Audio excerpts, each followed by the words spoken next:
This is my new to me 2007 BF MKII XR6.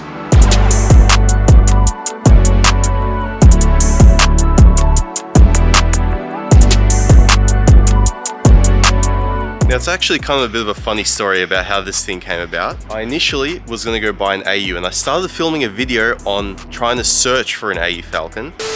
If you're watching this video, it means I've bought an AU Falcon.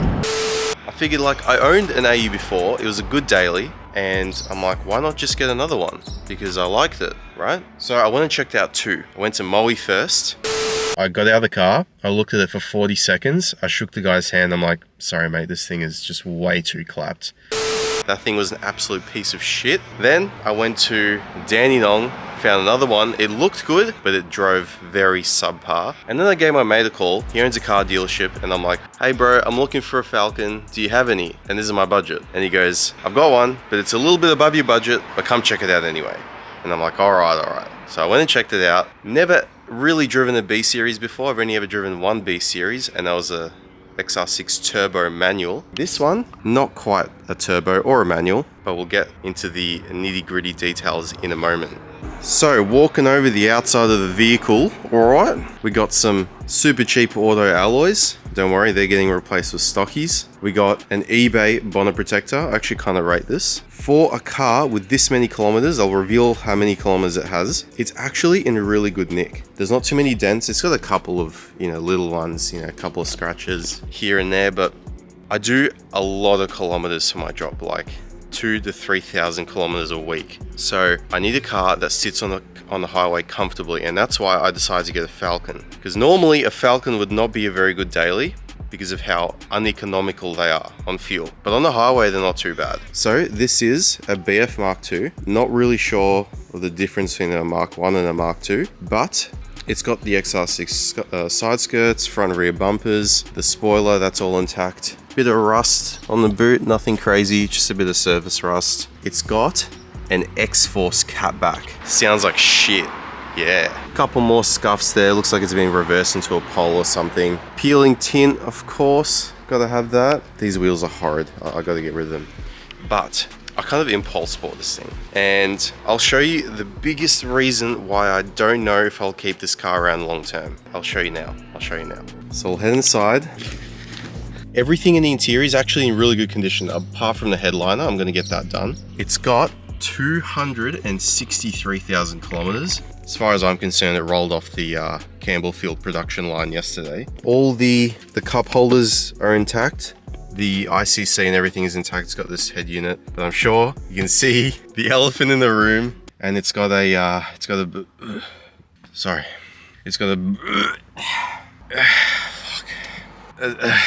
BTR. Oh, that took some guts to say. Yep, this thing's fitted with the almighty 4-speed BTR gearbox. Look, as far as BTRs go, this shifts exceptionally well. Like really well. For 263,000 kilometers, I reckon it's been serviced. This car has actually been looked after quite well. It's got genuine pads and rotors. The lower ball joints aren't fucked. I replaced the sway bar links, although they weren't that bad. The only thing that's knocking in the front suspension is, I believe, the upper control arms. And I've got some in stock because, of course, my EF now runs the same subframe.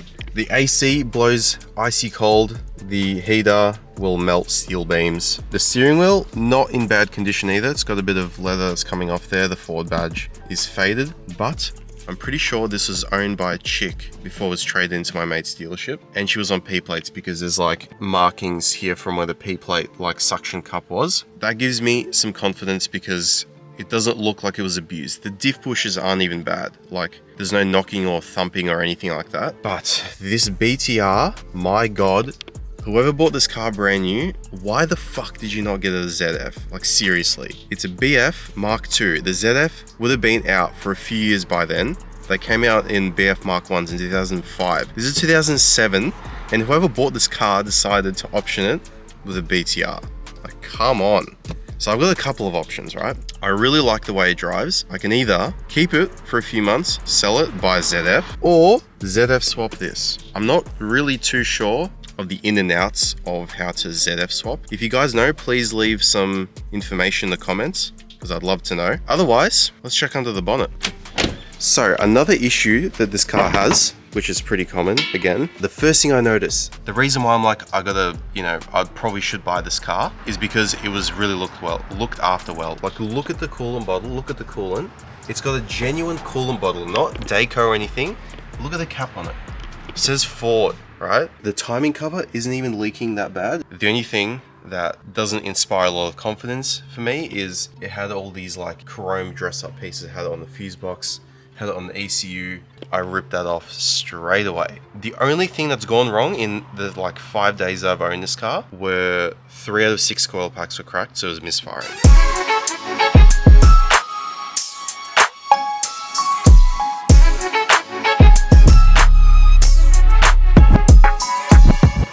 So yes, as I said, I had to replace the coil packs, but my mate Sonny at Ford Performance Salvage had some B series coil packs laying around. Thank you so much to him. He managed to just, he just gave them to me because he's such a nice guy. Yeah, just replaced all of them. The car actually drove fine until I decided to wash the engine bay, because that's what I do when I get new cars. And because they were cracked, like this one here, you can see the crack there. The water got into that crack and then it completely fried the coil. So it was running on 5 cylinders. That's all fixed now, it's all rectified, drives mint. I'll go for a drive later in this video because I actually do need to go to the wreckers and get something for this car because the roadworthy's tomorrow. It could do with a bit of a clean. It's got some questionable stains there. This is owned by a female, not sure why. It doesn't look like it's been in any major accidents, which is also a really good thing. When I got the car as well, it had a service sticker up in the corner and it hadn't even reached its service interval. Which I'm like, thank God, a Falcon has actually been looked after. And you might be wondering, what does the boot look like? Because B series, AUs, FGs even, they love to leak water into the boot and rust. Check this out. First of all, immaculate in here. It's even got the spare wheel in there. And look at this, no rust. Also, I have to address something else. I do apologize for not uploading last week. I contracted gangrene and I was decomposing in my bed the whole week, so that's why my voice might sound a little bit weird. I didn't actually get gangrene, don't worry, it was just a cold. But anyway, before we go on the drive, I have to address the elephant in the room, and that's obviously the EF. Now I do apologize, I haven't been working on this thing very much recently, and that will change. I have to get this thing running. Like, I've been putting it off and I have to get it running. Like, this thing will be a sick car when it's done. I've been seeing a lot of people yelling at me in the comments to finish this car. It will be done. All right, we're on our way to the wreckers, and this just solidifies why I bought a Falcon, right?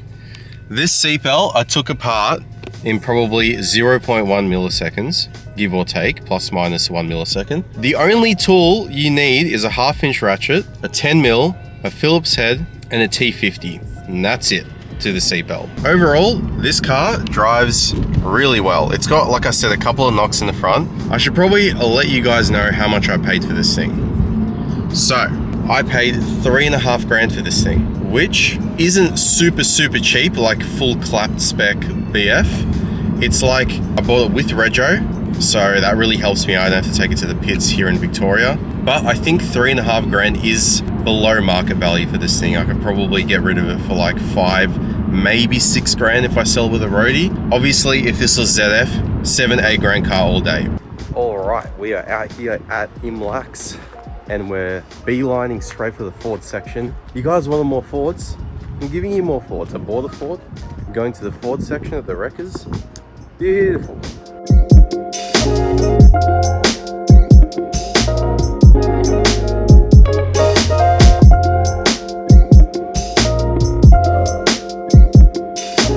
Alright, we found a seatbelt, but it's got a few little hairs on it. I'm gonna see if I can find another one. If I can't find a better one, I'll take this one out of this blue ute. Alright, I found one. So I ran into a problem. There's so many different trim levels in B series. So there's a grey seatbelt and there's a black one. So found a black one. This one looks mint, retracts, very good. And it's in a BF XR6. Also need to get me one of these at some point as well, but I'll come back for that later.